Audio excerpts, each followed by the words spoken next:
শীতকালে বেশ ভালো মেথি শাক পাওয়া যায়, আর বাবিনের বাবা দুজনেই মেথি শাকের পরোটা খেতে খুব ভালোবাসে। তো আজকে সকালবেলা মেথি শাকের পরোটা করেছিলাম।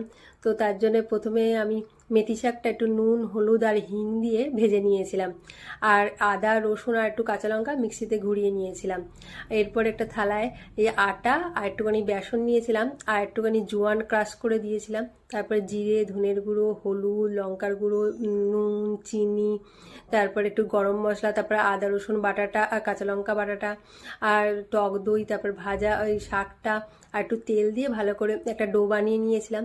দিয়ে এরকম করে আমি মেথি শাকের পরোটাটা করে নিয়েছিলাম, আর সাথে দিয়েছিলাম একটা ধনেপাতার চাটনি, তাতেও আদা রসুন একটু কাঁচা লঙ্কা জিরের গুঁড়ো নুন দিয়ে একটা ধনেপাতার চাটনি বানিয়ে নিয়েছিলাম। তো আজকের লাঞ্চে দিয়েছিলাম মেথি শাকের পরোটা, ধনেপাতার চাটনি আর শসা, আর দিয়েছিলাম হচ্ছে আপেল। তো আমার ভিডিওটা এইটুকুনি, কেমন লাগলো অবশ্যই কমেন্টে জানাবে। ততক্ষণের জন্যে টাটা, বাই বাই।